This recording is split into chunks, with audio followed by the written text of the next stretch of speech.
오늘의 주요 소식입니다. 이재명 대통령이 어버이날을 맞아 부모들이 행복한 노후를 누릴 수 있어야 한다고 말했습니다. 부모의 희생에 기대지 않고 국가가 함께 책임지는 사회를 만들겠다고 약속했습니다. 지난 3월 경상수지가 역대 최대 흑자를 기록했습니다. 반도체와 컴퓨터 주변기기 수출이 늘어난 영향입니다. 정부가 중동전쟁 리스크 대응에 총력을 기울이고 있습니다. 석유 최고가격 동결 조치를 이어가는 한편 공급망 안정과 주택시장 정상화 대책도 추진합니다.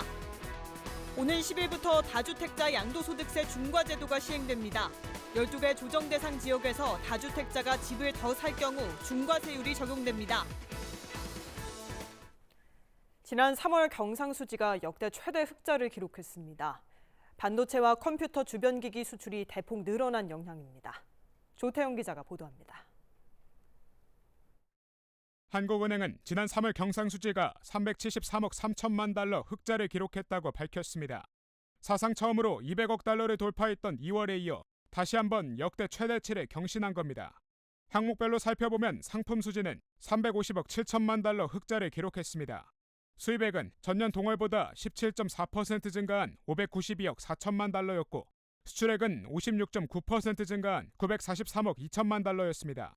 수출 실적을 뒷받침한 건 IT 품목이었습니다. 반도체 수출이 149.8%, 컴퓨터 주변기기가 167.5% 늘어났습니다. 상품 수지는 상품 수출이 역대 최대를 기록한 데 힘입어 2개월 연속 최대 흑자 기록을 경신하였습니다. 상품 수출은 IT 품목이 반도체와 컴퓨터 주변기기를 중심으로 호조를 이어간 가운데 BIT 품목도 조업일수 확대, 석유 제품 가격 상승의 영향으로 늘면서 높은 증가세를 지속하였습니다. 서비스 수지의 경우 여행 수지 흑자 전환으로 적자 규모가 축소됐습니다. 여행 수지는 봄철 성수기와 K-팝 공연 등의 영향으로 2014년 11월 이후 11년 4개월 만에 흑자로 전환했습니다. 본원소득 수지는 배당 소득을 중심으로 35억 8천만 달러 흑자를 나타냈고 이전 소득 수지는 3천만 달러 적자를 기록했습니다. 한편 월별 경상 수지는 2023년 5월부터 35개월 연속 흑자 흐름을 보였습니다. 올 1분기 누적 경상 수지는 737억 8천만 달러로 3분기 연속 최대 흑자를 달성했습니다. KTV 조태영입니다. 정부가 중동전쟁 장기화에 따른 경제 불확실성 대응에 총력을 기울이고 있습니다. 석유 최고가격 동결 조치를 이어가는 한편 공급망 안정과 주택시장 정상화 대책도 병행 추진하기로 했습니다. 신국진 기자입니다. 정부가 비상경제 대응 체계를 유지하며 민생 안정과 시장 관리에 속도를 내고 있습니다. 구윤철 경제부총리는 비상경제본부 회의 겸 경제 부동산 관계장관 회의를 주재하고 중동 전쟁 대응 상황과 부동산 시장 안정 방안을 점검했습니다. 구 부총리는 3월 경상수지가 역대 최대 규모인 373억 달러 흑자를 기록했고 4월 수출 역시 2달 연속 800억 달러를 넘었다며 최근 우리 경제의 기초 체력은 견조하다고 평가했습니다. 다만 중동전쟁 장기화로 고유가와 공급망 충격 우려가 이어지는 만큼 긴장의 끈을 놓지 않겠다고 밝혔습니다. 중동 전쟁이 길어지면서 고유가와 공급망 충격 등 일부에서 경제적인 부담이 늘어나고 있는 것도 사실입니다. 정부는 불확실성의 파고가 완전히 잦아들 때까지 비상경제의 키를 단단히 잡고 있겠습니다. 정부는 8일 0시부터 시행된 5차 석유 최고 가격도 동결했습니다. 휘발유는 리터당 1,934원, 경유는 1,923원, 등유는 1,530원으로 유지됩니다. 정부는 또 나프타와 주사기, 쓰레기 봉투 등 생활 밀접 품목의 수급 안정에도 총력을 기울이고 있습니다. 주사기 과다 구매 의심 기간에 대한 긴급 현장 점검과 함께 매점 매석 등 부당 행위 단속도 강화할 예정입니다. 호르무즈 해협 인근 긴장 상황과 관련해서는 우리 선박과 선원의 안전 확보를 최우선 과제로 추진하기로 했습니다. 회의에서는 부동산 시장 정상화 대책도 함께 논의됐습니다. 서울 수도권 주택 공급 확대에 집중하는 한편 투기 수요는 차단하고 실소유자 중심의 시장 환경 조성에 나선다는 계획입니다. 구 부총리는 최근 시장 상황에 대해 과거의 과열 국면에서 벗어나 실거주 중심으로 재편되는 전환기라고 평가했습니다. 정부는 공공택지 조성 기간 단축과 사업성 개선 등을 위한 관련 입법에 속도를 내고 국민이 체감할 수 있는 주택 공급 확대에 역량을 집중하겠다고 밝혔습니다. KTV 신국진입니다. 내일을 마지막으로 다주택자가 보유한 조정 대상 지역 주택에 대한 양도세 중과 유예 조치가 종료됩니다. 10일부터는 주택 양도 차익에 가산된 세금이 부과됩니다. 보도에 이리나 기자입니다. 2022년 5월 10일부터 4년간 유예돼 온 다주택자 양도소득세 중과 제도가 오는 10일부터 시행됩니다. 이에 따라 10일부터 서울 전역과 경기 과천, 성남, 광명 등 12개 조정 대상 지역에서 다주택자가 집을 더 살 경우 중과세율이 다시 적용됩니다. 2주택자는 기본 세율의 20%포인트, 3주택 이상 보유자에게는 30%포인트가 추가됩니다. 여기에 지방소득세 10%까지 적용하면 실효세율은 최대 82.5%까지 올라갑니다. 원칙적으로 9일까지 매매계약과 잔금 지급, 소유권 이전 등기까지 마쳐야 중과를 피할 수 있는데 정부는 관련 심사 절차로 불편을 겪지 않도록 매매계약 체결분뿐만 아니라 토지거래 허가 신청분까지 양도소득세 중과 적용을 배제하기로 했습니다. 9일까지 관할 지자체에 토지거래 허가를 신청한 뒤 허가가 나오면 정해진 기한 내에 양도 절차를 완료해야 최종적으로 중과를 피할 수 있습니다. 정부는 양도세 중과유예 마지막 날인 9일이 관공서 휴무일인 토요일이지만 토지거래 허가 신청을 할 수 있도록 했습니다. 해당 지역엔 서울시 25개 구청과 경기도 12개 시청과 구청에서 토지거래 허가를 신청할 수 있습니다. 이런 가운데 중과 유예 종료를 앞두고 토지거래 허가 신청 건수가 늘고 있는 것으로 나타났습니다. 서울의 경우 지난 1월 5,700여 건에서 지난달에는 1,500여 건으로 늘어난 데 이어 이달 들어서만 900건 넘게 몰렸습니다. 최근 10년간 월별 서울 아파트 매매 평균 거래량이 5,500여 건인 점을 고려하면 지난달에만 평균의 2배 수준으로 계약이 체결된 셈입니다. 다주택자 양도세 중과유예 종료가 지난 1월 23일 발표된 이후 시장에는 다주택자의 보유 매물이 나오고 이를 무주택 실수요자가 매입하는 선순환 흐름이 나타나고 있습니다. 5월 9일 이후 매물 잠김이 나타날 수 있다는 일부의 우려가 있으나 정부의 정책 의지는 과거와 다르다는 점을 정부는 다주택자 매물이 최대한 시장에 나올 수 있도록 무주택자가 세입자가 있는 다주택자 소유의 주택을 살 경우 임대차 계약 종료 시점까지 실거주 의무를 유예해주는 방안도 시행합니다. KTV 이리나입니다. 한일 외교 국방당국이 서울에서 첫 차관급 안보정책 협의회를 개최했습니다. 한일 양국은 국제정세가 나날이 엄중해지고 있는 상황에서 한일, 한미일 협력을 더 강화해 나가자는 데 뜻을 모았습니다. 문기혁 기자입니다. 한일 외교 국방 고위 당국자들이 서울에서 함께 만났습니다. 14번째 한일 안보정책 협의회가 열린 겁니다. 그동안은 국장급으로 진행돼 왔는데 이번에 처음으로 차관급으로 개최됐습니다. 우리 측에선 박윤주 외교부 1차관과 이두휘 국방부 차관이, 일본 측에선 후나코시 다케이로 외무성 사무차관과 카노코지 방위 심의관이 참석했습니다. 한일 양국은 최근 중동 상황을 비롯한 글로벌 안보 환경과 한반도 정세 등에 관해 의견을 교환하고 한일, 한미일 협력 강화에 뜻을 모았습니다. 양국 차관들은 국제정세가 나날이 엄중해지고 있는 현 상황에서 한일, 한미일 간 협력이 더욱 중요해지고 있다는 공통된 인식을 확인하고 이를 진전시켜 나가기 위해 지속 소통해 나가자고 했다고 우리 외교 국방부가 전했습니다. 한일 관계 발전 흐름도 이어가기로 했습니다. 양국 차관들은 최근 한일 정상 간 셔틀 외교가 활발하게 이루어지고 있음을 평가하고 외교 국방당국 간에도 교류와 협력 흐름을 이어나가자고 했습니다. 이재명 대통령과 다카이치 사나의 일본 총리는 각각 취임한 뒤 셔틀 외교를 이어가며 양국 간 미래지향적 협력을 강화해 나가고 있습니다. 좋은 점들을 더 발굴해서 키우고 불편하거나 나쁜 점들을 잘 관리해서 최소화시키면서 더 나은 미래를 확실하게 만들 수 있다고 믿습니다. 한편 한일 안보정책협의회는 21세기의 새로운 한일 파트너십 공동선언, 이른바 김대중 오부치 공동선언 행동계획으로 시작한 안보정책 협의체입니다. KTV 문기혁입니다. 정부가 오는 13일부터 영화 6,000원 할인권 225만 장을 배포합니다. 다른 할인 혜택과 중복으로 적용할 수 있어 매달 2번 문화가 있는 날에는 4,000원의 영화를 볼 수 있습니다. 김창규 기자입니다. 금요일 오후 서울 시내 한 영화관. 영화 왕과 사는 남자 신드롬이 불러온 훈풍도 잠시 상영관으로 향하는 발길은 점차 줄고 있습니다. 지난해 전체 관객 수는 1억 609만 명으로 14%가량 줄었고 코로나19 이전과 비교하면 절반 수준에 그쳤습니다. 영화 관람을 망설이게 하는 건 비싸진 표값입니다. 예전에는 가격 부담이 적어서 여러 원하는 장르가 아니더라도 다양한 영화를 보려고 했던 것 같은데 요즘은 값이 많이 오르니까 원하는 영화만 보려고 영화관을 찾게 되는 것 같아요. 현실화하는 영화 산업 위기에 정부가 수요 촉진에 나섭니다.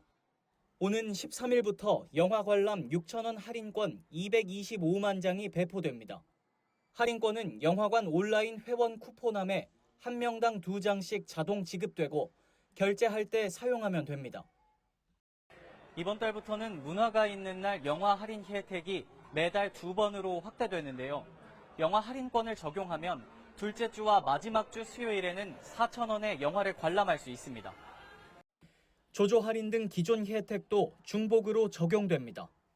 이렇게 영화에 대해서 지원을 좀 해주시면 영화를 보러 오시는 분들도 많이 늘어나지 않을까. 극장가도 반기는 분위기입니다. 군체와 마이클 등 국내외 대작 개봉에 가정의 달 수요가 겹쳐 관객 수 반등을 기대하고 있습니다. 각 영화관이 보유한 수량이 소진되면 할인이 종료되고 미사용 할인권도 자동으로 소멸합니다. 이번 할인권은 추가 경정 예산의 절반 규모로 나머지는 여름 성수기인 7월에 배포할 예정입니다. KTV 김찬규입니다. 오는 11월부터 소주나 맥주병 라벨이 크게 바뀝니다. 담배처럼 술병에도 음주의 위험성을 알리는 경고 그림이 붙고 특히 음주운전 금지에 대한 경고도 새롭게 추가됩니다. 정유림 기자가 보도합니다. 오는 11월부터 모든 술병과 캔에 음주 위험성을 알리는 경고 그림이 새롭게 표시됩니다. 보건복지부는 이러한 내용의 국민건강증진법 시행규칙 개정을 마치고 11월부터 이를 시행한다고 밝혔습니다. 가장 큰 변화는 그림이 붙는다는 겁니다. 기존에는 글자로만 표기됐던 경고 문구가 앞으로는 그림과 함께 실립니다. 단순한 기호식품을 넘어 알코올이 발암물질이고 간암 등을 유발할 수 있다는 위험성을 시각적으로 체감할 수 있게 하려는 조치입니다. 특히 음주운전 금지 메시지가 대폭 강화됩니다. 기존의 건강 위험 문구 외에 음주운전 금지 문구 또는 그림을 추가하도록 규정한 겁니다. 소비자들이 더 쉽게 읽을 수 있도록 경고 문구의 글자 크기도 기존보다 커집니다. 정부는 국내외 사례 분석과 전문가 자문, 대국민 설문조사 결과 등을 반영해 이번 개편안을 마련했다고 밝혔습니다. 이번 조치는 6개월의 유예 기간을 거쳐 오는 11월 9일부터 본격 시행됩니다. 알코올 도수 1도 이상 모든 주류가 적용 대상이며 오는 11월 9일 이후 반출되거나 수입되는 제품부터 적용됩니다. 경고 그림 하나만으로 즉각적인 행동 변화를 기대하기는 어렵겠지만 앞으로 교육, 홍보를 지속적으로 강화해 나감으로써 음주 폐해와 사회적 비용을 줄이는데 의미 있는 기여를 할 것이라고 보고 있습니다. 정부는 주류 제조사와 수입사가 새 기준을 차질 없이 준수할 수 있도록 가이드라인을 배포하고 홍보를 강화할 방침입니다. KTV 정유림입니다. 국민 10명 중 8명 이상이 인공지능을 알고 있지만 실제로 활용하는 사람은 3명에 그쳤습니다. 지역별 활용 격차도 뚜렷해 AI 역량을 키우기 위한 정책 지원이 필요한 것으로 나타났습니다. 김경호 기자입니다.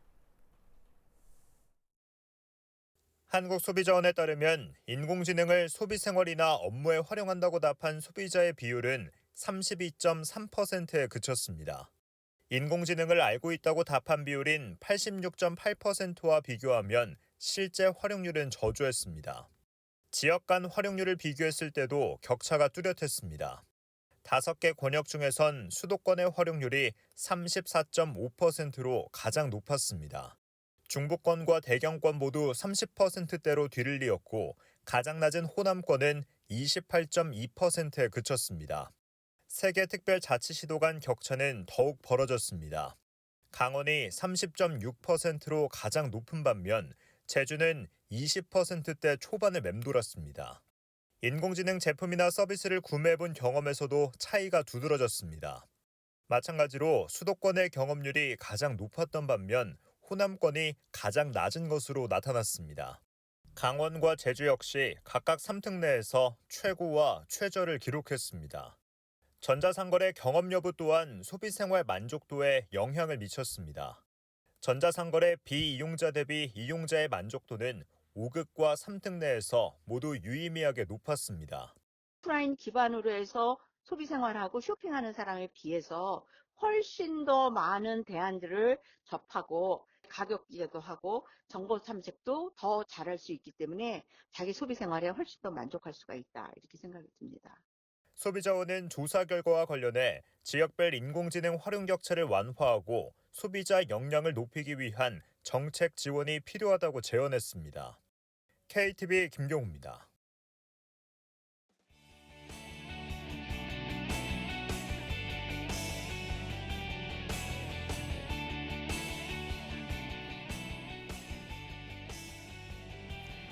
외신에 비친 한국 첫 번째 소식입니다. 한일 양국이 처음으로 차관급 외교 국방 2+2 회의를 열었습니다. 양국은 안보 협력 강화와 한미일 공조의 중요성을 재확인했는데요. 중동 정세와 한반도 문제도 주요 의제로 논의됐습니다. 자세히 보시죠.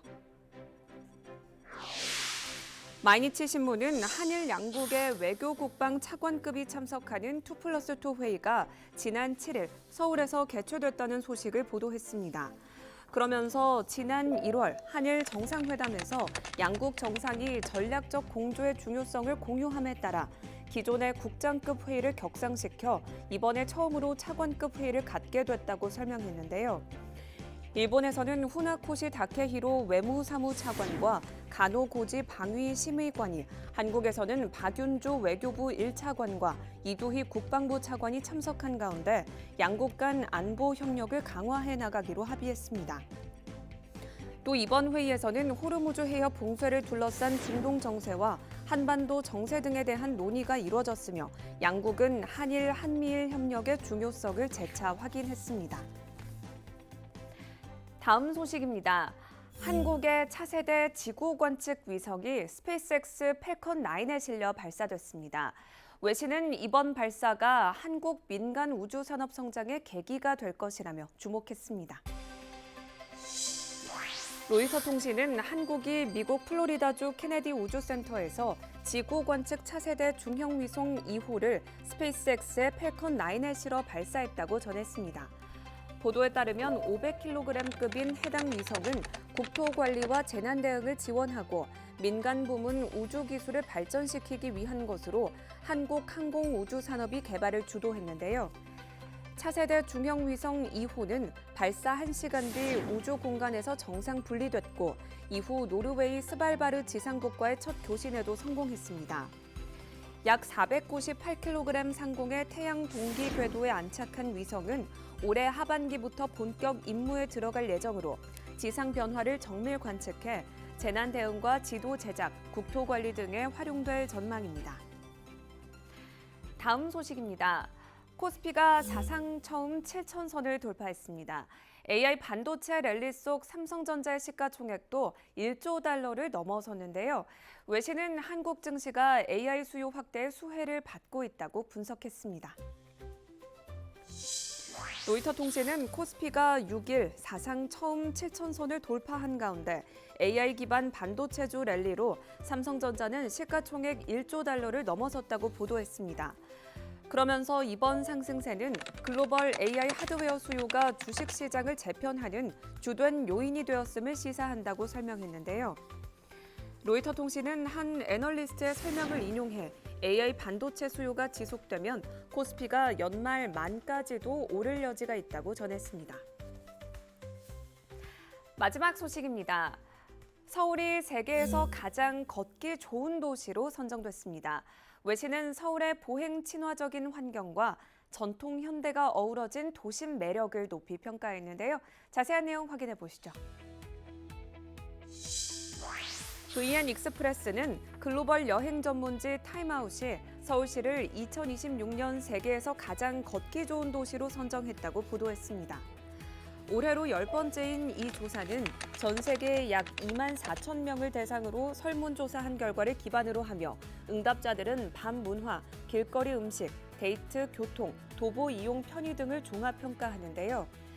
타임아웃은 서울이 전통시장과 전통 건축물, 현대적인 상업 공간을 도보로 쉽게 오갈 수 있다고 설명하고 청계천 등 보행 친화적 인프라 등을 조명했습니다.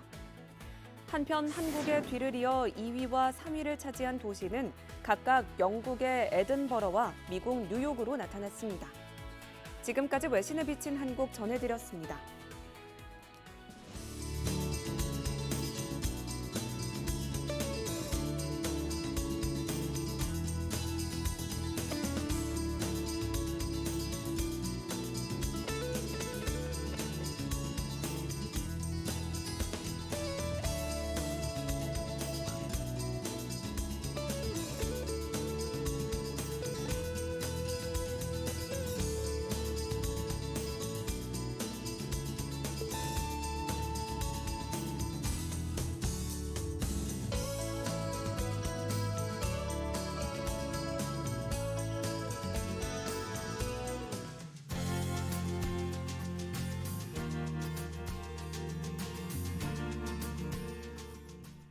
일주일에 한 번 변호사와 함께 잘 사는 법을 고민해보는 시간이죠.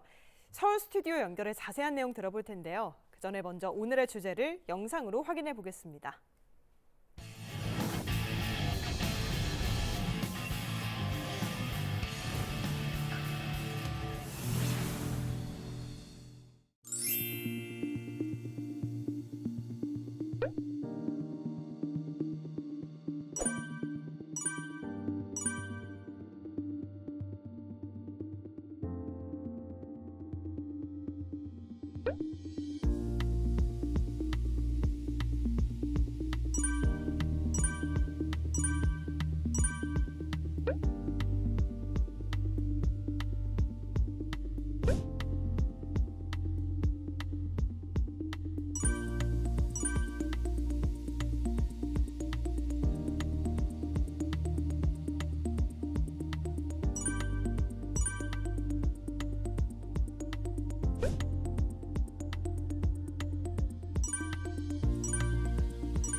자동차는 우리 일상에서 없어서는 안 될 편리한 이동수단 중 하나지만 때론 사소한 법규 위반 하나가 돌이킬 수 없는 큰 사고로 이어지기도 하는데요. 오늘은 운전자라면 반드시 알아야 할 생활 속 교통법규 내용, 박수현 변호사와 함께 자세히 짚어보겠습니다. 안녕하세요. 안녕하세요. 네, 변호사님.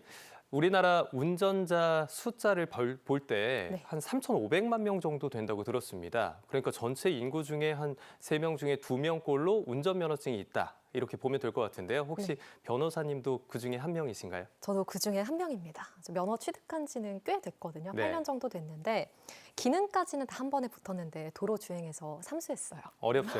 어렵더라고요. 근데 면허 따고 바로 운전을 시작해서 저도 운전 경력은 꽤 됐는데요. 이게 아무래도 저 직업상 사고 영상을 많이 보다 보니까 고속도로를 들어가거나 아니면 화물차 뒤에 좀 붙어서 가거나 이럴 때는 좀 심적으로 많이 부담스럽고 긴장도 되고 그렇더라고요. 네. 앵커님은 면허 언제 취득하셨어요? 저는 고등학교 3학년 때 수능 끝나고 나서 대학 입학 전까지 시간이 좀 비잖아요. 네. 보통 이때 많이들 취득하실 텐데 오랫동안 장롱 면허를 두고 있다가 이제 본격적으로 운전하는 시기가 찾아오잖아요. 그런데 이때 가장 당혹스러울 순간이 갑자기 집으로 교통법규 위반 고지서가 올 때가 아닐까 싶습니다. 그런데 이 고지서를 처음 봤을 때 이거 참 어렵다 싶은 부분 중에 하나가 범칙금이라는 용어도 있고요. 또 과태료라는 용어도 있더라고요. 둘 사이에 어떤 차이가 있는 걸까요? 고지서에 보통 범칙금이랑 과태료가 같이 기재가 되는데요. 공통적인 건 내가 위반 행위를 했을 때 거기에 대해서 금전적인 대가를 지불한다라는 공통점이 있습니다. 다만 차이점으로는요. 범칙금이 훨씬 더 형사 처벌에 가깝다라고 생각하시면 돼요. 이게 원래 과태료가 부과되는 것 같은 경우에는 행정 질서를 좀 어겼을 때 과태료가 부과가 되는데요. 반대로 범칙금 같은 경우에는 이게 진짜 원래는 형벌로 처리를 해야 되는 건데 그렇다고 대한민국 국민을 전부 다 형벌 처리를 하자니 그러기엔 조금 과한 것 같다라고 해서 네. 경미한 위반의 경우에는 범칙금으로 처분을 할 수 있도록 하는 겁니다. 그래서 형사처벌에 어느 것이 더 가깝냐 하면 범칙금이 훨씬 더 가깝다라는 점에서 차이가 있다라고 볼 수가 있겠고요. 두 번째로 신호위반을 좀 예로 들어서 말씀드리자면요. 네. 운전자를 특정할 수 있는 경우에 범칙금이 부과가 됩니다. 범칙금 같은 경우에는 성명이나 주소가 확실하지 않은 사람에 대해서는 부과를 할 수가 없어요. 그래서 범칙금은 경찰에게 직접 걸렸을 때 그때 범칙금이 부과가 되는 거고요. 같은 신호 위반인데 단속 카메라에 걸리는 경우가 더 많죠. 이럴 때는 보통 카메라에 차 번호판 사진만 딱 찍혀서 고지서가 날아오잖아요. 그럴 때는 운전자를 확인하기 어렵기 때문에 과태료 처분을 내리는 겁니다. 네, 그러면 보통 그렇죠. 길가에 세우세요라고 해가지고 잡혔다 현장에서 네, 그러면 범칙금이군요. 맞습니다. 네. 경찰관이 내가 누군지를 특정했다라고 한다면 범칙금이 부과가 되는 거고요. 그러면 도대체 고지서에는 내가 누군지도 모르면서 왜 범칙금도 같이 적어서 주냐라고 의문을 가지실 수 있을 것 같은데 보통은 차주가 운전을 하는 경우가 많기 때문에 그렇습니다. 그렇군요. 자, 그러면 운전자 입장에서는 이런 고지서를 받았을 때 고민이 좀 될 것 같아요. 맞습니다. 둘 중에 어떤 걸 내는 게 더 유리할까요? 이게 범칙금이 좀 쌉니다. 예를 들어서 승용차 운전자가 제한 속도 시속 50km 구간에서 한 80km 정도로 과속을 했다라고 해볼게요. 범칙금은 6만 원 정도 나오고요. 과태료는 7만 원 정도 나옵니다. 그러면 더 싼 범칙금을 지불하는 게 나에게 이득이 아닌가라고 생각하실 수도 있을 것 같아요. 그럴 것 같은데요? 맞습니다. 그런데 그렇지 않습니다. 저라면 속 편하게 그냥 과태료를 낼 것 같아요. 왜 그러냐? 범칙금이 형벌에 더 가깝다라고 말씀을 드렸잖아요. 범칙금 같은 경우에는 벌점이 같이 부과될 수 있습니다.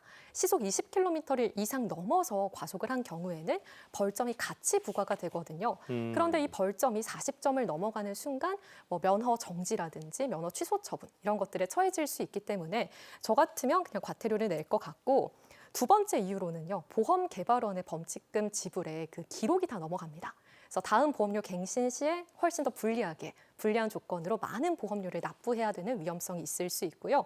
세 번째로 과태료는 사실상으로 직결 심판으로 넘어가지 않아요. 근데 범칙금 같은 경우에는 형사처벌에 가깝다라고 했잖아요. 내가 범칙금을 내야 되는데 까먹었다라고 한다면 직결 심판으로 넘어가서 벌금형에 처해질 수가 있거든요. 근데 이 벌금형이 사실상 전과입니다. 전과가 생길 수 있군요. 전과가 생길 수 있기 때문에 저 같으면 과태료를 납부할 것 같고요. 특히 요즘은 과태료 같은 경우에도 사전 납부 기간이 있어요. 그 기간 내에 내면 20% 정도 할인을 받을 수 있어서 사실상 그렇게 가격에 큰 차이가 없으니까 안전한 과태료를 납부하시는 게 더 좋을 것 같습니다. 네, 이렇게 범칙금과 과태료 차이에 대해서 확인을 해봤는데요. 이번에는 일상 속 헷갈리기 쉬운 교통법규 내용 사례를 통해서 자세히 살펴보겠습니다. 교차로에서 우회전을 하던 운전자 A씨. 보행자 신호가 빨간불인 걸 확인하고 통과하려던 찰나. 갑자기 도로로 뛰어든 보행자와 부딪히는 사고가 났습니다. 보행자 신호가 빨간불이었기 때문에 A씨도 일시정지 없이 지나가다가 사고가 난 건데요. 보행자의 무단횡단으로 발생한 사고. 과연 누구의 잘못일까요? 네, 변호사님. 이렇게 우회전 차량 일시정지 의무가 시행이 된 지 벌써 3년이 넘었습니다. 맞습니다. 그런데 현장에서도 아직까지 혼선이 계속해서 반복되고 있는 게 저도 운전자 입장에서 생각을 해본다면 이거 어디에서 서야 되는 건지 그리고 얼마 동안이나 서야 되는 건지 좀 헷갈리거나 복잡한 경우가 있더라고요. 이걸 좀 간단하게 정리해 주시면 좋을 것 같습니다. 네네, 이게 진짜 헷갈리죠. 이렇게 헷갈리는 의무를 도대체 왜 만들었을까 이런 생각을 좀 하실 수 있을 것 같아요. 근데 실제 우회전 교통사고 현황에 따르면요. 지난해 발생한 우회전 교통사고 사망자 중에 보행자 비중이 전체의 56%로 나타났습니다. 네. 일반 전체 교통사고 사망자에서 보행자의 비중에 비했을 때 훨씬 더 높은 수치거든요. 이게 어떤 의미냐면 사실상 우회전 교통사고에서 보행자가 상당히 취약한 지점에 놓여 있다라는 겁니다. 그래서 이런 사고가 자꾸 발생하다 보니까 우회전 일시정지 의무가 도입이 된 건데요. 또 지금 우회전 신호위반 단속 기간이기도 하거든요. 집중 단속 기간 이어서 6월 19일까지 계속해서 단속을 합니다. 네, 현장에 계시는 경찰관 분들 말씀을 드려보면요. 5분에 한 대꼴로 적발이 된다라고 해요. 굉장히 많네요. 네, 그만큼 좀 사람들이 많이 규칙을 헷갈려하고 있는 것 같습니다. 그래서 제가 정확하게 도대체 언제 일시정지를 해야 되는지 지금부터 말씀을 좀 드릴게요. 우선 내 눈에 보이는 전방 차량 신호가 빨간색이다라고 한다면 일단 멈추셔야 됩니다. 무조건 서야 되네요. 네, 무조건 일시정지를 하셔야 돼요. 보행자 신호가 빨간색이든 초록색이든 상관없이 전방 차량 신호가 빨간색이면 일단 멈추셔야 되고요. 두 번째로 전방 신호가 녹색인 경우에도 보행자 신호가 초록색이라면 언제든지 보행자가 좀 횡단을 할 수가 있잖아요. 그렇기 때문에 반드시 일시 정지를 하셔야 됩니다. 또 보행자가 횡단보도를 완전히 다 건너갈 때까지 멈춰 계셔야 하고요. 전방 신호가 녹색이고 또 횡단보도에 보행자가 없거나 또는 전방 신호가 녹색이고 보행자 신호가 빨간색이다. 이런 경우에는 천천히 서행을 하시면 됩니다. 네, 이렇게 정확하게 어떻게 멈춰 서야 하는지에 대한 사례를 통해서 설명을 해주셨는데 앞선 이야기로 한번 돌아가 볼게요. 네. 지금 보행자 신호가 빨간불이었습니다. 운전자 입장에서 볼 때는 억울할 수 있을 것 같아요. 그렇죠. 지금 보행자가 무단횡단을 한 사례잖아요. 그런데 운전자가 차를 몰고 갈 때 당연히 보행자 신호가 빨간색이면 보행자는 걷지 않을 것이다. 멈춰 서야 되는 게 아닌가라고 생각을 하고 그냥 주의를 별로 이렇게 네. 예민하게 네, 맞습니다. 반응하지 않고 갈 수도 있거든요. 근데 이런 경우에도 무조건 서는 게 맞는 건가요?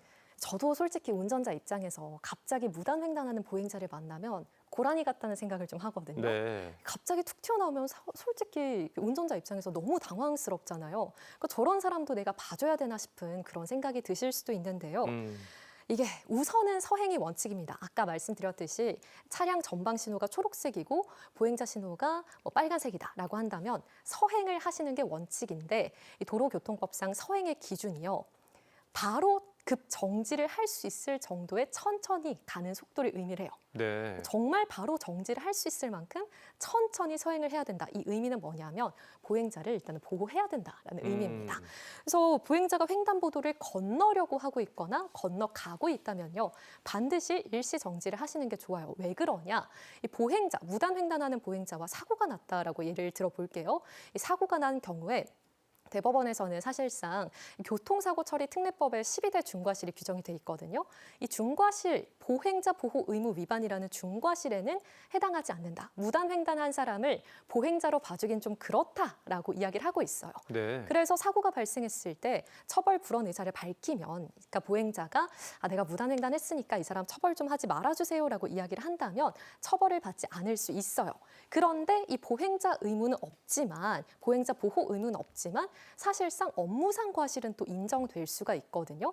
그러면 업무상 과실치상의 문제가 남는데 종합보험에 가입되어 있지 않은 경우라고 한다면 보행자가 내가 무단 횡단했지만 저 사람 처벌해 주세요라는 식으로 처벌 불원 의사를 딱히 밝히지 않았을 때 형사처벌을 받을 수 있는 가능성도 있습니다. 이게 사실상 무조건 100% 운전자 손해이기 때문에 반드시 일시 정지를 하시는 게 좋겠고요. 네. 그리고 보행자가 교통신호를 당연히 지켜야 된다라고 생각하지만 판례상으로는 또 횡단보도를 건너고 있다라고 한다면 운전자는 언제든 전방을 잘 주시하고 사고를 방지해야 할 의무가 있다라고 보기 때문에 또 과실 책임을 인정하고 있습니다. 과실 비율도 좀 궁금하실 것 같아요. 네. 과실 비율 같은 경우에 무단 횡단 보행자와 부딪혀서 사고가 났을 때 대법원 같은 경우에는 보통 보행자가 5, 그리고 운전자가 5 또는 보행자가 6, 운전자가 4. 이 정도로 인정을 해주고 있습니다. 솔직히 무단 횡단한 보행자인데 100대 0 돼야 되는 게 아닌가 싶은 생각도 하실 수 있는데 100대 0 같은 경우에는 정말 보행자가 갑자기 튀어나올 리 없는 자동차 전용 도로라든지 또는 고속도로 같은 경우에만 인정을 해주는 추세입니다. 그렇군요. 어쨌든 보행자의 안전이 최우선시 돼야 하기 때문에 전방 주시 꼼꼼하게 하시면서 일시 정지를 해야 된다라는 걸 머릿속에 넣어둬야겠다라는 맞습니다. 생각이 드는데 자, 여기에서 일시 정지 개념에 대해서 한 번 더 짚어봤으면 좋겠습니다. 가끔씩 단속 현장에서 보면 아니 나는 일시정지 했는데 왜 내가 걸려야 되냐 이렇게 항의하시는 분들이 계세요. 일시정지 어떻게 우리가 정의할 수 있을까요? 일시 정지가 도로교통법에 규정이 돼 있거든요. 차량의 네 바퀴가 전부 다 온전하게 멈춘 때, 즉 정지한 때를 의미를 해요. 그래서 사실상 뭐 몇 초를 멈춰야 된다라는 그런 명확한 기준은 없는데요. 실무상으로 경찰관 분들이 단속을 하실 때는 정지선 앞에서 차량 네 바퀴가 전부 다 멈췄는지를 기준으로 판단을 한다라고 합니다. 그 속도계가 완전히 0이 돼야 하고요. 차량이 굴러가는 게 정지선을 슬금슬금 넘어가는 그런 모습이 보인다라고 한다면 일시정지를 했다라고 볼 수는 없겠죠. 그렇군요. 저는 운전하면서 이 우회전 구간이 있을 때 가장 스트레스 받을 때가 저는 분명히 잘 교통법규를 지킨다고 생각하고 멈춰서 있는데 네. 뒤에서 경적을 울리면서 빵빵거리시는 분들이 계세요. 맞습니다. 그럴 때 내가 이게 가야 되는 건가?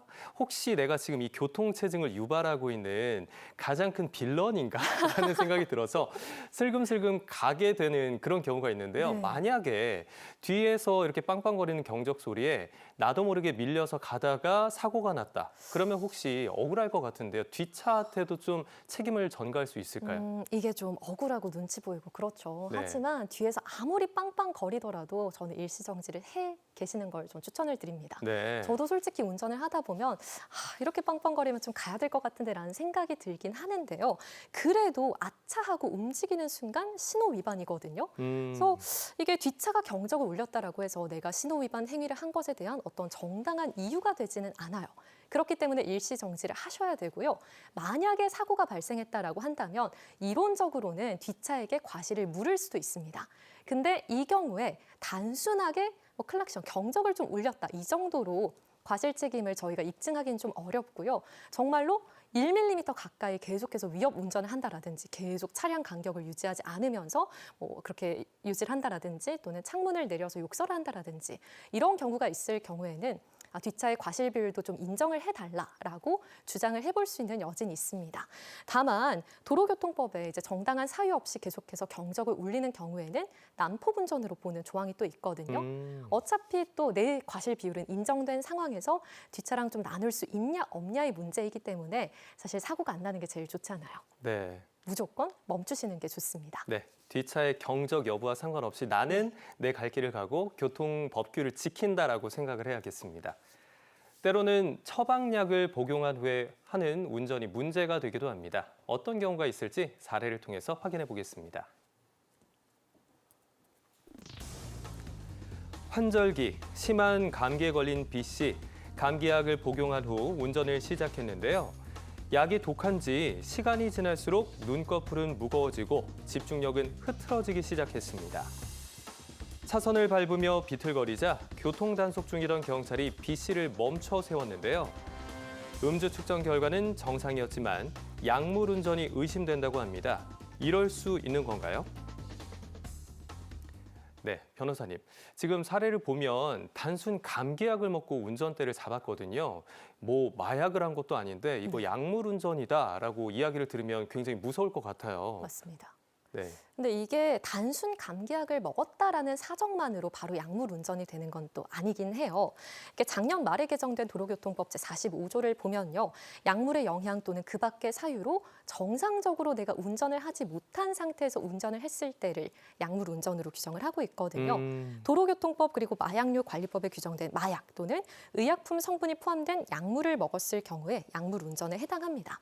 마약은 다들 아실 거고 금지되는 약물은 마약류 관리법에서 규정하고 있는데요. 대표적으로 졸피뎀이나 트리아졸람, 디아제팜 같은 수면제, 케타민이나 프로포폴 같은 마취에 사용되는 약물, ADHD 치료제나 항불안제 등 중추신경계에 작용하는 약물 등이 포함이 됩니다. 또 실제로 수면제인 졸피뎀을 복용한 상태에서 운전을 했다가 벌금형에 처해진 사례가 있고요. 또 마약 성분인 코데인 성분이 포함된 소염 진통제를 복용한 상태에서 운전을 했다가 도로교통법 위반으로 처벌을 받은 사례도 있습니다. 근데 사실 일반 감기약에 많이 사용되는 아세트아미노펜이나 이부프로펜 같은 경우에는 원칙적으로 법상 운전이 금지되는 약물은 아니거든요. 네. 비염 치료에 좀 많이 사용되는 항히스타민제 같은 경우에도 법적으로 금지된 약물은 아니에요. 근데 대한약사회에서는 주의해야 할 약물로 또 규정을 하고 있습니다. 특히 1세대 항히스타민제 같은 경우에는 아예 운전 금지라는 문구를 명시하기도 했단 말이에요. 대한약사회에서. 그렇군요. 그래서 이런 경우에는 반드시 주의를 하셔야 됩니다. 약물의 종류도 종류 법률이지만 도로교통법 제45조에서 정말 중점적으로 보셔야 될 부분은 정상적으로 운전을 할 수 있는 상태이냐 아니냐가 쟁점이 되는 거거든요. 그래서 내가 어떠한 약물을 먹고 너무 졸리다라든지 좀 내가 운전을 정상적으로 할 수 있는 상황이 아닌 것 같다라는 판단이 드신다면 그럴 때는 약물 운전으로 좀 처벌받을 위험성도 있으니 반드시 충분한 휴식을 취하신 다음에 운전을 하시는 게 좋겠습니다. 네. 방금 전 설명에서 약물 운전 여부는 정상적인 운전이 가능하냐에 있다라고 소개를 해주셨는데, 자 그렇다면 음주운전의 경우는 호흡을 통해서 우리가 후 불어서 측정을 하잖아요. 약물 운전은 어떻게 측정하게 되나요? 음주운전은 주행 중인 차량을 좀 일괄적으로 정지를 시켜서 한 명씩 지나가면서 부세요라는 식으로 측정을 하잖아요. 네. 근데 약물운전 같은 경우에는 신고가 접수가 됐거나 또는 교통사고가 발생했을 경우에 측정을 하게 됩니다. 그래서 일반적으로 뭐 전부 다 뭐 측정을 하는 건 아니니까 그런 부분 너무 염려하지 않으셔도 될 것 같고요. 이 단속 방법이 좀 다릅니다. 경찰관이 운전자의 언행이나 좀 말투, 행동 이런 것을 봤을 때 약물을 좀 복용하신 것 같다라는 생각이 들 때 이때 단속을 하게 되는데 어떻게 하느냐? 좀 똑바로 걸어보라라고 한다든지 한 바퀴 돌아보라라고 한다든지 한 발을 들고 서 있으라라고 한다든지 이렇게 행동으로 체크를 해요. 그래서 똑바로 걸으라라고 분명히 부탁을 드렸는데 갈짓자로 갈팡질팡하면서 이렇게 보행이 스텝이 좀 이상해진다라고 한다면 그때부터는 타액 검사를 합니다. 간이 시약 검사라고 해서 이 타액으로 측정하는 시약 검사를 한 다음에 소변 검사나 혈액 검사 같은 수순으로 정확하게 마약 같은 또는 약물을 복용했는지 여부를 판단한다라고 합니다. 그렇군요. 자, 여기서 한 가지 더 궁금해지는 게 있는데요. 음주운전 같은 경우에는 사고를 냈을 때 보험회사가 보험 처리를 해주지 않아도 된다는 면책 조항이 있잖아요. 자, 그렇다면 약물운전은 어떤지도 궁금합니다. 혹시 음주운전이랑 비슷하게 보험사에게 책임이 없어지는 건가요? 굉장히 음주운전과 유사하다. 라고 네. 보시면 됩니다. 약물을 복용하고 운전을 했다가 사고가 난 경우에는 정말 내가 큰 손해배상금을 물어내야 될 수도 있겠구나라는 생각을 꼭 하셔야 되는데요. 자동차 손해배상보장법, 즉 자배법에서는요. 음주운전과 약물운전을 동등하게 보고 있어요. 그래서 보험회사에서 운전자를 상대로 구상권을 행사할 수 있도록 하거든요. 이 구상권이 뭐냐면 보험회사에서 피해자에게 일단 손해배상금을 지급했는데 그럼 내가 피해자에게 지급한 손해배상금 당신에게 청구하겠습니다라고 해서 운전자에게 받아낼 수 있는 제도예요. 이런 걸 자배법, 법적으로 구성을 하고 있기 때문에 반드시 주의를 하셔야 되고요. 또 금융감독원 표준약관에도 약물 운전은 좀 보상 제외 사유로 규정이 되어 있습니다. 그리고 대부분의 보험사에서 보험약관에 약물운전 관련해서는 자기부담금 조항을 넣고 있어요. 즉 사고가 발생했을 때 자기부담금의 비중이 훨씬 더 높아지는 거죠. 그렇기 때문에 내가 약물운전이라고 판단되는 순간 손해배상금은 거의 자비부담이겠구나라고 생각하셔야 되고 또 보통 보험금 같은 경우에 이 사고 손해배상금도 손해배상금도 좀 이제 주지만 형사 합의금이나 변호사 선임 비용 또는 뭐 벌금 같은 경우에 지원을 해주거든요. 그런데 약물 운전 같은 경우에는 이런 부분에 있어서도 지원을 전혀 못 받는다라고 생각을 하시면 됩니다. 또 약물 운전 이력이 한 번이라도 남으면 자동차 보험 갱신 때 보험료가 상당히 기하급수적으로 올라갈 수가 있고요. 또 다음 보험 체결을 할 때에도 거절될 우려가 있다라고 하니까 반드시 주의를 하셔야겠죠. 네, 설명을 듣다 보니까 약물 운전에 대한 우리 사회의 인식이 좀 더 엄격해지고 있구나라는 생각이 드는데요. 자, 처벌 수위는 어떤가요? 지난 4월부터 약물 운전에 대한 처벌이 강화됐다는 이야기를 들었는데요. 조금 더 엄격해지고 있는 분위기겠죠? 네, 맞습니다. 원래는 약물운전의 법정형이 3년 이하의 징역 또는 1,000만 원 이하의 벌금이었는데요. 압구정 롤스로이스 사고 등이 발생하면서 사회적으로 경각심이 높아지다 보니까 법정형도 같이 올라갔습니다. 이제는 5년 이하의 징역 또는 2천만 원 이하의 벌금으로 상한선 자체가 올라갔고요. 재범 시에는 2년 이상 6년 이하의 징역 또는 1,000만 원 이상 3천만 원 이하의 벌금형에 처해질 수가 있습니다. 그리고 음주운전에는 원래 측정 불응죄가 있었어요. 경찰관이 후 불어보세요라고 했는데 불지 않았다라고 한다면 그 사실만으로 형사처벌이 됐었는데 약물운전 같은 경우에는 그런 처벌 불응죄는 없었거든요. 네. 근데 이제 신설이 됐기 때문에 측정을 거부하는 것만으로도 형사처벌을 받게 됐습니다. 굉장히 강화가 된 거죠. 네, 정말 조심해야겠다는 생각이 드는데요. 자, 그렇다면 지금 만약 내가 약을 먹고 있는데 운전을 꼭 해야 된다. 어떻게 해야 할까요? 대리를 부르시거나 최대한 운전대를 안 잡는 게 좋습니다. 대중교통을 이용하시는 걸 저는 권유를 드리고요. 네. 왜냐하면 약물 반감기라는 게 있잖아요. 몸에서 어느 정도까지 길게 약물의 효과가 지속될지 모르는 것이고 또 말씀해 주신 것처럼 내가 느끼기에도 약물을 먹었다. 이걸 인지하고 있잖아요. 인지를 하고 있는 것 자체가 굉장히 불리하게 작용될 수가 있습니다. 약물을 먹고 내가 약물을 먹고 몸이 안 좋은 상태를 알았음에도 불구하고 운전을 했다라고 하면 그 도로교통법 위반 소지가 분명히 있는 거거든요. 네. 자, 그러면은 약 같은 걸 먹을 때도 좀 꼼꼼하게 체크해봐야 될 내용이 있을 것 같은데 어떤 것들을 주의해서 보면 좋을까요? 경고 문구를 반드시 확인하셔야 됩니다. 뭐 운전 또는 기계 조작 주의 같은 이런 문구가 요즘 약 봉투에 다 설명이 돼 있거든요. 그런 문구 반드시 확인하셔야 되고요. 그런 문구가 있다라고 한다면 굳이 운전을 안 하시는 게 좋겠죠. 그리고 사고가 발생했을 때 과실이 좀 더 높게 측정될 수가 있어요. 알고서도 운전을 했다라는 그 사실 자체로 훨씬 더 가중처벌을 받을 수 있기 때문에 이런 부분 반드시 체크를 하셔야 되고요. 또 비염이 있어서 항히스타민제 드시는 분들 요즘 또 꽃가루가 많이 날리다 보니까 네. 좀 비염이 있으신 분들이 많이 드실 것 같은데 1세대 항히스타민제를 복용하고 있지는 않은지 확인을 해보셔야 됩니다. 대한약사회에서 운전 금지라고 명시적으로 발표를 해놓은 상태이기 때문에 반드시 주의를 하셔야 되고요. 또 평소에 정신과 치료를 받고 계시거나 복용하는 약물, 뭐 중추신경계에 작용하는 약물을 좀 복용하고 계신다라고 한다면 주의를 하셔야 됩니다. 특히 그 포장지에 향정신성이라고 적혀 있거나 마약성이라고 적혀 있다라고 한다면 반드시 운전대를 잡으시면 안 됩니다. 또 네. 항암 치료 중이시거나 또 통증이 매우 심한 질병을 앓고 계시는 분들 같은 경우에는 그 진통제 내부에도 마약이 포함되어 있는 경우가 상당히 많아요. 그래서 내가 원래 가지고 있는 지병이 있다라고 한다면 그 약들의 성분도 꼭 한번 체크를 해보시길 바랍니다. 네, 이런 것들 꼼꼼하게 챙기셔야겠는데요. 오늘 일상 속에서 우리가 반드시 알아야 할 교통법규 위반과 관련한 다양한 이야기 나눠보고 있는데요. 자, 우리가 예상하지 못했던 갑작스러운 뭐 벌점, 그리고 고지서 이런 걸 받아봤을 때 당황할 수가 있습니다. 맞습니다. 그런데 내가 조심한다고 해서 이게 또 이런 상황과 영원히 마주치지 않는 건 아니잖아요. 뭐 주의한다고 하지만 순간의 실수로 나도 이런 상황에 처할 수가 있는데 특히나 저는 걱정되는 부분이 이렇게 운전을 생업으로 하시는 분들 같은 경우에는 벌점이 누적돼서 만약에 40점이 되면 아예 면허 정지 처분을 받는다고 들었습니다. 그래서 평소에 좀 벌점 관리를 잘 하거나 아니면 벌점을 좀 줄일 수 있는 방법도 있으면 이걸 알려주시면 좋을 것 같아요. 네. 착한 운전 마일리지 제도라는 게 있습니다. 이게 경찰서에서 신청을 할 수가 있는 건데요. 무위반, 무사고 서약서를 제출을 하는 거예요. 이게 어떤 의미냐? 1년 동안 내가 어떠한 범칙금이나 과태료 처분도 받지 않을 거고 교통사고도 일으키지 않을 것이며 안전운전을 하겠습니다라고 서약을 하는 제도예요. 서약 횟수에 별도로 제한은 없고요. 해마다 다시 뭔가 서약을 하고 지키면 마일리지가 10점씩 계속해서 누적이 됩니다. 벌점이 40점 이상이 된 경우에는 보통 운전면허 정지 처분이 이뤄질 수 있다라고 말씀을 드렸는데 벌점이 40점 이상이다라고 한다면 그동안 쌓아둔 마일리지를 사용해서 벌점을 깎을 수가 있어요.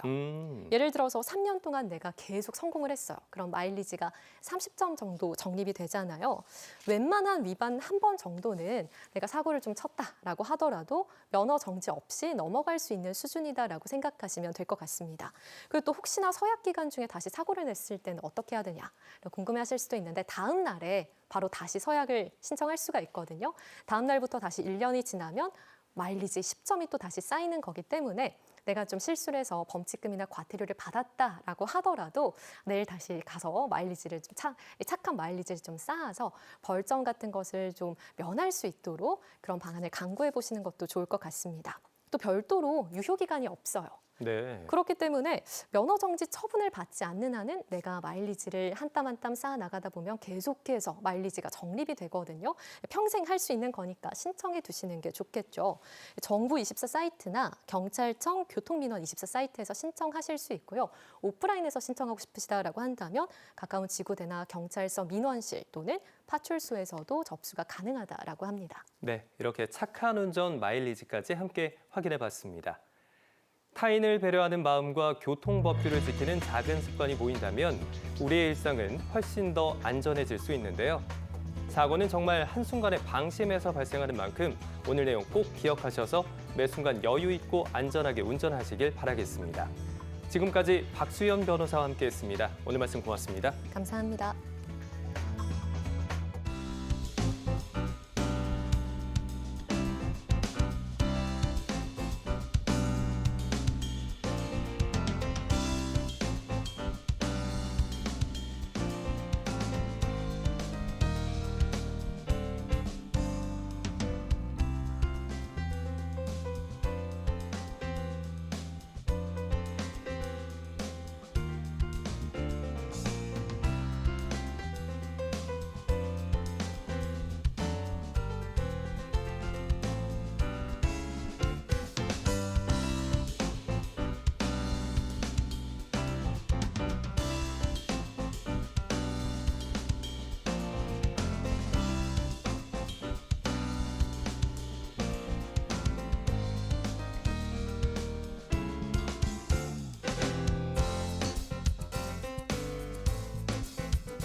5월 8일, 오늘은 어버이날입니다.